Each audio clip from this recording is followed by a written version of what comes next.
Last year during the dry summer we had several fires started deliberately in areas of Gorse that was very mature, but also in areas of the golf course that were very inaccessible even for walking on steep banks, severe slopes, and it gave us a problem because we have been cutting gorse ourselves with a machine on the back of the tractor, but this wasn't really an option to do this work purely from a health and safety issue point, and the sort of terrain that we were left with that was burnt, and to try and do the area we had, which was probably 3,000-4,000 square meters by hand, was just a non-starter. So we had to find a machine or a way of getting this cut back in again so that we could actually tidy the whole place up. Well, I started to look for companies that would supply or had machinery that would work on these areas, and I came across a video from Inex of a remote control or sort of alpine type tractor that would work on slopes like what we had, and that's what started the process. We got in touch with them and they sent somebody out to have a look.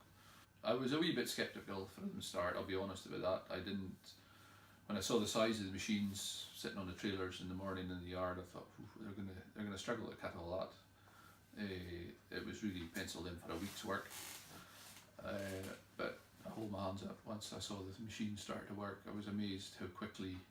they cleared the area and the level of slope that it would actually work on, and not only move about on, but actually do the job on. It's easy to get a machine to go up or down a slope, but if it can't actually work on the slope, then it's not really much good. But that was really what astonished me, was not only where it would work, but how quickly it worked, and the sort of finish that it left on a fairly sensitive sort of sand dune. In the past, we've used a sort of swipe or flail on the back of our tractor, which works fine, but very, very hard on the tractor, quite a brutal, sort of attack at the bush. We ended up with a lot of sort of roots and stumps left that gave us sort of further work after that.